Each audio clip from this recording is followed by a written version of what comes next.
Bottomless villager involved in a DUI crash learns her fate in court. Intoxicated homeless man arrested in front of a business in the Villages. Villagers upset with a California-owned rental in their neighborhood. Jennifer Parr is a no-show at a meeting as supervisors continue to ask questions. Vogues and Dupree's bring memorable music of the 60s to Savannah Center. Firefighters rescue a baby accidentally locked in a vehicle at Walmart. Officials to file lawsuit against homeowner who lost a house in a fire. Driver with suspended license jailed after failure to dim his headlights. CDD 6 votes 3-2 on tense topic of anonymous complaints. Tina Turner Tribute Act gets standing ovation in show at Savannah Center. Refusal to provide breast samples pays off for a villager in a DUI crash. Waterfront home on Sharon Rose, Oceans Preserve sells for nearly $2 million. Entertainer Patrina forced to give up gigs to provide life-saving stem cell for her brother. Lady Lake man back in jail after violating drug offender probation. Villager arrested after complaint of intoxicated smoker at a pool. Illinois nurse working at the Villages Hospital arrested on a DUI charge. This and more coming up.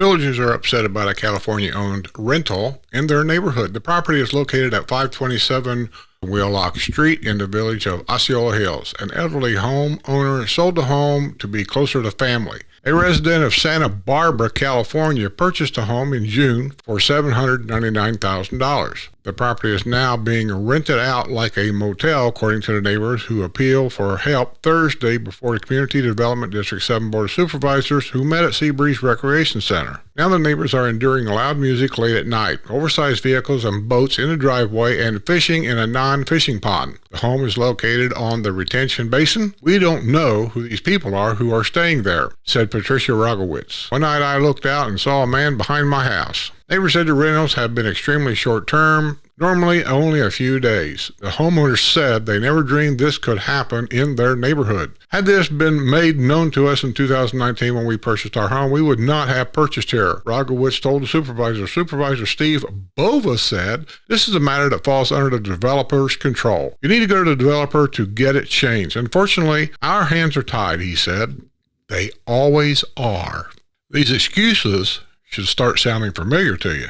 Bova, who serves on a project-wide advisory committee which oversees amenities south of County Road 466, said he is concerned about potentiality unauthorized individuals using the village's amenities. Is that property owner from California getting guest IDs every 2 and 3 days? Or are the renters using the facilities without authorization? Supervisor Holly Bell said renters must obey the same rules that villagers must obey. Renters are still required to follow the rules. They are required to be quiet in the evening. They cannot have an oversized vehicle in the driveway. If the complaints are made and the owner is made aware, then maybe the owner will be prompted to make a change. Supervisors also encourage the neighbors to call law enforcement with complaints about loud music or trespassing.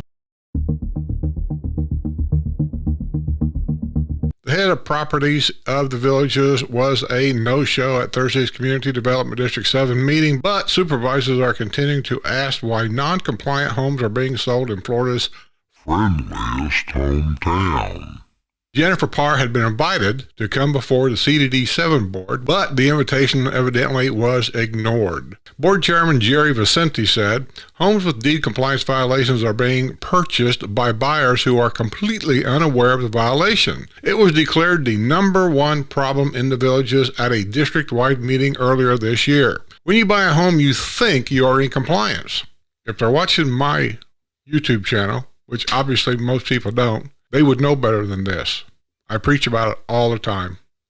But because people want to hear all about the roses and the sun in the sky and the grass is green and everything's happy and jolly-go-lucky, that's what they like to hear. And they want to bury their head in the sand, and golf carts never get stolen. That's what they want to hear. He pointed to the unfortunate homeowner who came before the board in April after unwittingly buying a home with the wrong color shingles. He was turned in by an anonymous complainant and found herself suddenly looking at a $12,000 roof replacement. The vast majority of the people who moved here don't come from deed-compliant communities. They were able to paint their houses whatever color and plant the flowers they wanted. He said the unfortunate homeowners are the ones paying the price. Ultimately, it should be the village's responsibility. I'm not sure that it's the village's responsibility to make sure that you are following deed compliance. But I will say, not just the villages. You just can't point your finger there. Any realtor that's selling a home here for profit, they are the ones that I think should make sure that these homes are within deed compliance before putting that name on that dotted line. How can they do that? I got no answer for you. But that is a problem, and this problem is going to have to be rectified. I smell a big lawsuit happening here. Ultimately, it should be the village's responsibility. I don't agree with that. However, Supervisor Judy Ann Rutherford disagreed and said it is the responsibility of the purchaser. Buyer beware. Remember that saying? Part of the problem is that you have an expectation that the real estate agent is going to know whether it is indeed compliance. Why would you expect them to know that? If you are investing that kind of money, you should do your due diligence. If you don't, shame on you, Rutherford said. Board's legal counsel, Michael Eckert, cautioned the board from possibly intruding in a private relationship between the buyer and seller. Supervisor Ed Coleman agreed, but said the board is dealing with a fallout from the sales out of compliance properties. It becomes our problem when it comes before us in a deed-compliance hearing and the residents say, hey, that's the way I bought it, Coleman said. Yeah, I've heard that many, many times. And you've heard it here.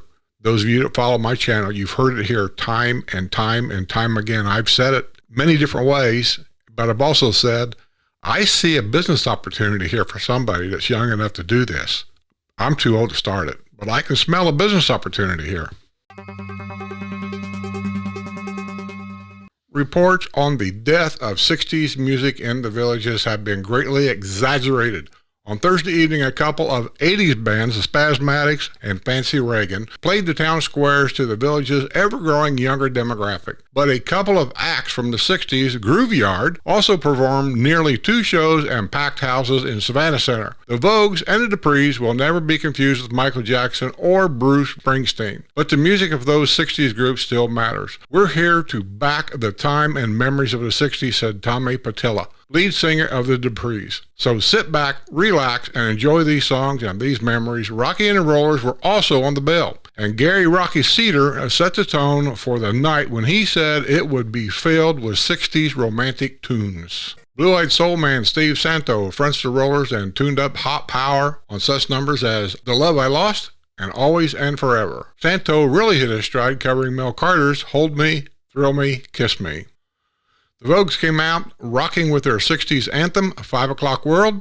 It was the towering ballads that tuned the Vogues into hitmakers. Lead singer Troy Ellick was the vintage form on such numbers as Earth Angel, Magic Town, and The Land of Milk and Honey. He earned a huge ovation with the ballad Till. Ellick and his 2 singing sidekicks closed the set with a stirring 3-song medley. The Duprees had a string of hits in the early 60s and were kind of a throwback to the 50s doo-wop and the big band singers. They opened with one of their biggest hits, Have You Heard? The Duprees harked back to the 1940s with their take on the Casablanca movie song as time goes by. Some of the Duprees' most recognizable numbers include You Belong to Me, My Own True Love, and Why Don't You Believe in Me. Put them all together with the Vogues' music, you have a night finally remember what Rocky Cedar called all those great 60s love songs. Patreon members, you'll get the complete video.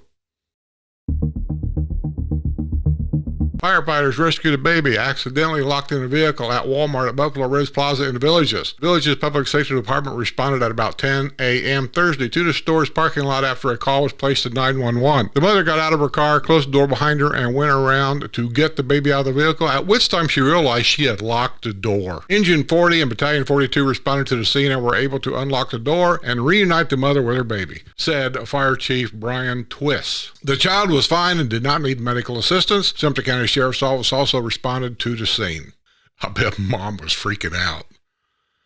I know how I felt one time when I didn't accidentally.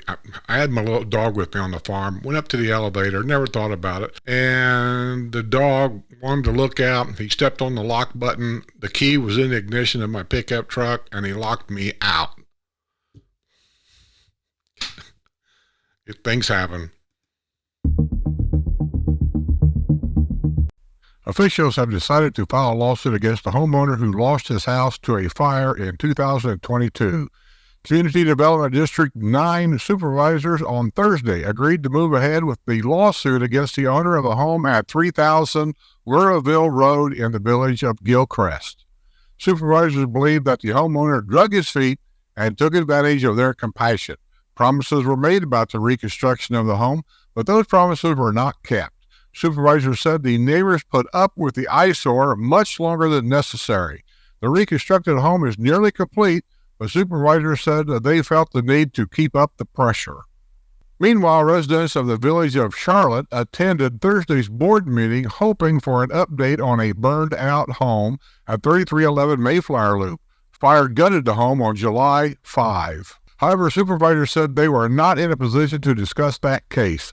I am sorry if any of you came here today and thought it was going to be on the agenda, said Board Chairman Jack Reimer. The home is the subject of an open deed compliance case, which means the board cannot discuss it without giving proper notice to the homeowner. Reimer indicated that issue will likely be on the November agenda. A driver with a suspended license was jailed after failing to dim his headlights.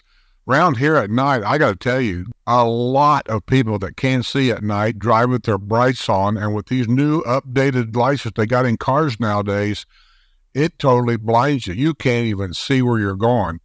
Ronnie Lee Von Hove II, 41 of Fort McCoy, was driving a red Saturn SUV at 4:23 a.m. Tuesday on U.S. Highway 27 and 441 at Avienda Central with his high beams on when he approached the rear of a police car. The officer initiated a traffic stop. The check revealed that Have's license has been suspended and he has 7 previous convictions for driving while license suspended.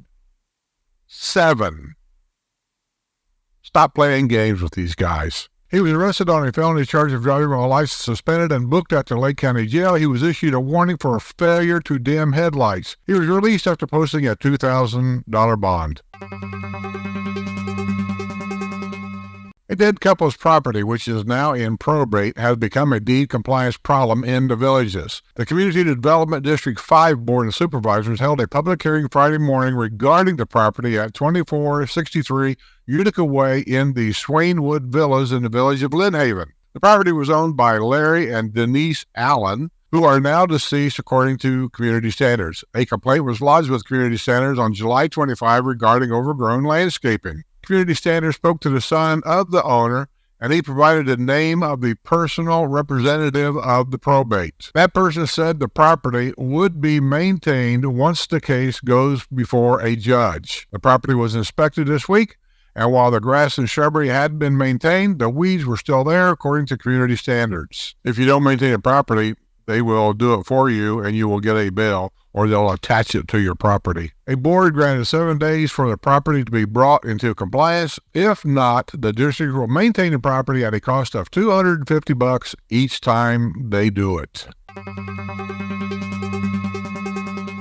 A tribute to Tina Turner. The first time I saw Tina Turner in concert, it was a rock and roll rite of passage. For me, it was a coming-of-age musical moments by the musical artist for the ages. Turner, who died this year, sparked a magnetic presence the second the spotlight shined on her. She seemed like some kind of superhero with a flowing lion mane, a shock of hair, and long legs, actuated by a tight, short dress. But forget the physical gifts and sexual heat. When Turner opened her mouth to sing, out came her greatest gift of all, a rapturous voice. That voice could do a soulful strut, deliver the blues from the heart, nail a power ballad, or just plain rock out. Just move on stage. Turner choreographed every moment with a dancer's grace and style. She could rip the house down with Proud Mary, and then break your heart with What's Love Got to Do with It. Tina Turner was everything a woman could be in the male-dominated kingdom of rock music.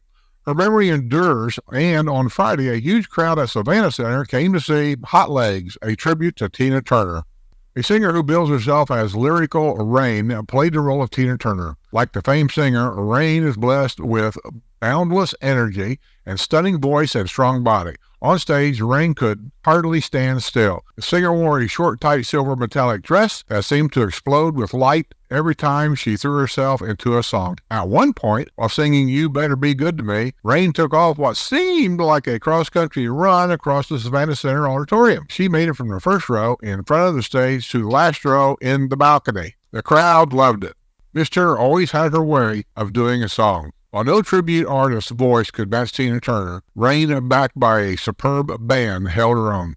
She got down and dirty on Riverbeat Mountain High with a vocal that ranged from soft introspection to screaming vengeance. There was more sexual hot sauce on the blues number, Rock Me Baby. That set the stage for a big finish of Proud Mary. Once again, the singer raced into the crowd and greeted people face to face. After it was over, the audience stood and cheered with a long standing ovation. Rain rewarded them with an encore, I Can't Stand the Rain. It was a performance to remember, and Tina Turner would have approved. Patreon members will receive the full video of the act.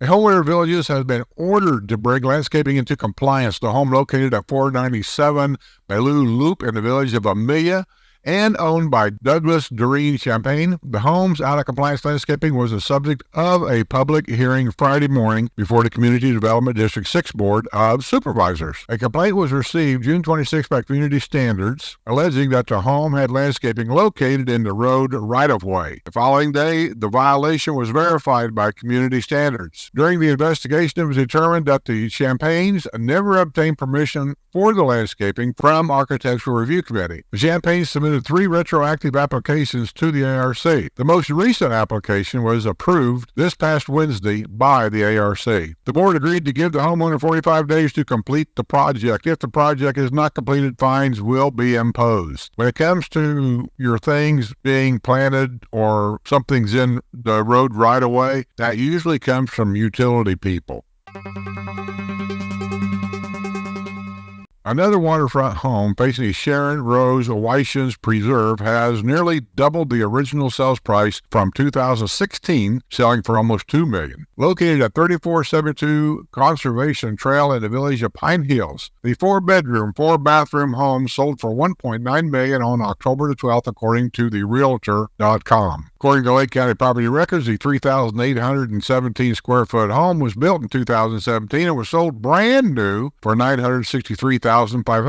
The home was sold once more for $1.2 million in July of 2019 before the most recent sale. The home is situated on a 0.34 acre lot and features a variety of upgrades, including Brazilian toy hardwood floors throughout the home. The kitchen, which opens to the family room, features upgraded stainless steel appliances, countertops, and cabinets. The master suite has custom built-ins and an ensuite bathroom, and the home also features an expanded garage with storage. The backyard features a large pool and an outdoor kitchen, both of which have an open view of the preserve. The home is one of several this year that have sold for steep increases over their previous sale prices, including a number of waterfront properties. Beautiful home.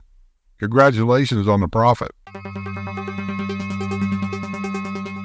Patrina has brought joy to countless villagers with her singing show, but she brings something more to her brother Daryl, a chance to save his life. He has been suffering with cancer and needs a stem cell transplant. She had already gone through one transplant procedure for him in July, but must do another one after the cancer has returned. I was blessed to be a 100% match for a stem cell donor for my brother. Daryl Patrina wrote in an email. She said Daryl was diagnosed with MDS. Unfortunately, his cancer has returned, and so they're asking me to do what they call a top-up. That meant Patrina had to cancel many shows on her busy singing and performing schedule. With not much notice, I am called to do my sisterly, loving duty. She was booked for nearly a year in advance, stated the British-born American who now lives in the Villages. I'll be flown to North Carolina next week and donate again, she stated. The stem cell transplant, she said, is scheduled for October 22 to October 25. Then my cells will be again flown back to the United Kingdom immediately for her brother. This has been a monumental challenge for one of the most popular and busy local performers. I do try to resolve the mess of cancellations by coming up with an alternative solution as quick as I can. Disappointing people is not how I work. I immediately find fellow performers who are able to fill in for me, if I can, at such short notice, to help without having too much stress on my clients. Because I don't want to give myself a bad name after all these years of hard work by canceling shows. That's the people pleaser in me. It's Daryl's health that dominates Patrina's thoughts, and she wants others to join in. Your healing vibes for my brother will really be appreciated right now. You know, when we were doing a WNL show, I talked to a lot of people. I had them come on as guests.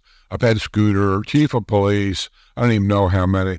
I tried to contact Patrina because I've always enjoyed her show and her attitude in her shows, to come on as a guest for 15 minutes or so. And I don't know who runs her emails, or maybe it's her, I don't know. Never got a response. They never got back with me. So I've always been disappointed about that.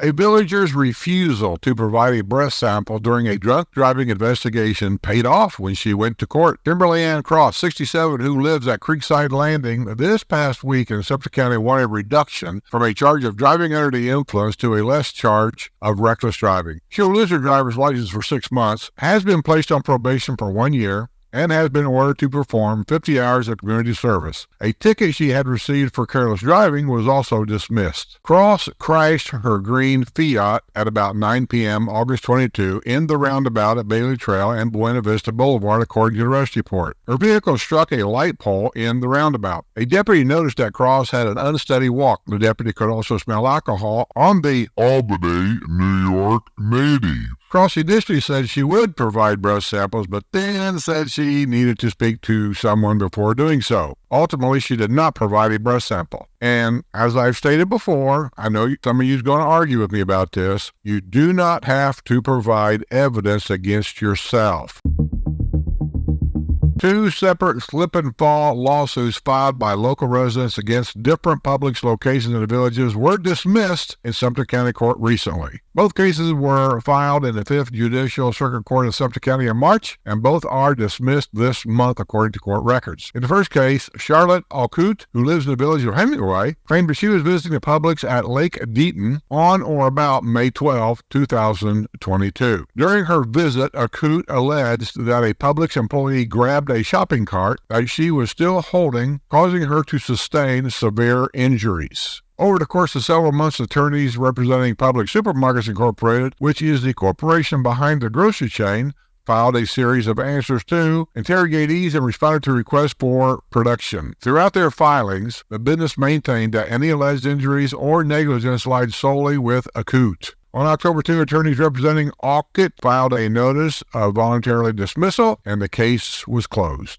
In the second case, Vincie Masonette, who is a resident of Sumter County, alleges that she was visiting the Publix at Southern Trace Plaza, which is located at 3475 Wedgwood Lane, on or about October 18, 2022. During her visit, Masonette claimed she slipped and fell due to the groceries' negligence. In a 34-page motion to dismiss filed by attorneys on behalf of Publix, the company argued that Masonette's complaint did not state a cause of action or plead any ultimate facts. In their defense, attorneys stated that Masonette's complaint did not specify where specifically the injury occurred, how she was injured, or how that injury was attributable to Publix. On Thursday, October 19th, the judge, Michelle Morley, ordered the dismissal of the amended complaint that Masonette filed in July. There are at least a dozen slip-and-fall lawsuits that have been filed against Publix locations within Sumter, Lake, and Marion counties this year. You don't even want to know what my thoughts are about it. They're all mad because they can't take their dog to the store.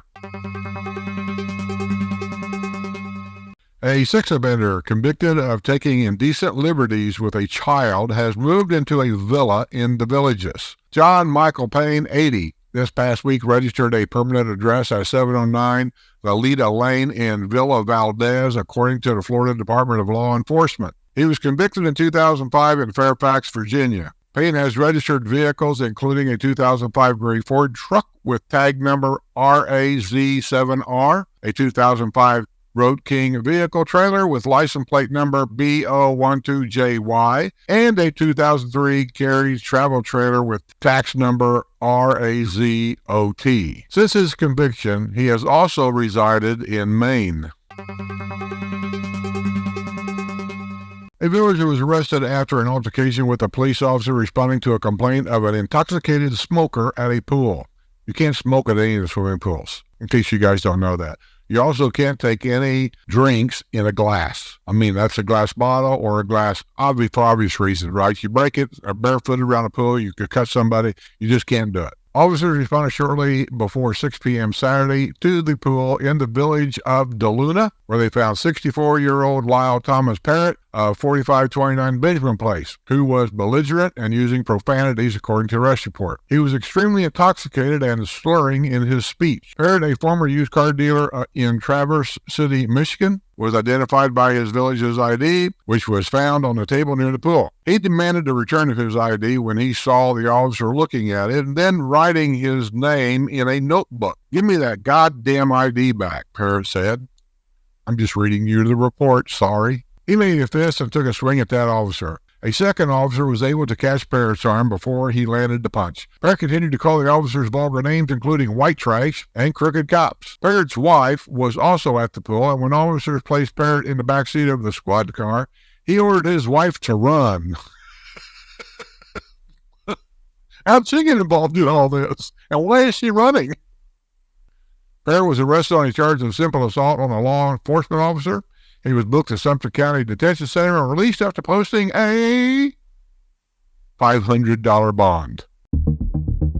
A traveling nurse from Illinois working at UF Health, the village's hospital, has been arrested on a drug trafficking charge while trying to find her way back to the hotel. Kathy Roth, 59, of McKenna, Illinois, was driving a blue Jeep Wrangler shortly before 5 p.m. Sunday northbound on Griffin Avenue near the Jeffrey Gate on the historic side of the Villages when she was caught on radar traveling 50 miles per hour in a 35-mile-an-hour zone. During a traffic stop, Roth identified herself as a traveling nurse and said she was working at the hospital in the Villages. Her speech was slurred, and she admitted she was coming from a bar on the water. Her phone indicated she was looking for a hotel near the hospital. Roth was invited to participate in field sobriety exercises, but her poor performance led officers to conclude she had been driving impaired. She provided 2 breath samples that registered .087 blood alcohol content. Ooh, just a little bit over. But even if you're under, they can still arrest you. Roth, who works as a cardiac catheterization lab nurse at Palace Community Hospital in Palace Heights, Illinois, according to her LinkedIn page, was booked at the Lake County Jail on a charge of driving under the influence. She was released after posting a $1,000 bond. Let's do a couple letters to the editor. I'll just take them out at random. I don't necessarily look for anything. To the editor, I like some of the things that are being done around Spanish Springs. For instance, improvements to the golf cart bridge should include widening it to include pedestrians and bicycles. Noticed on a trip to Brownwood the other day that the area had better looking landscaping than up here in Spanish Springs. That's sent in by Keith Coe, the village of Rio Grande. To the editor, roundabouts are very dangerous having 2 lanes. Many cars are crossing from the right lane to the left in front of oncoming traffic. That's true, they do it all the time.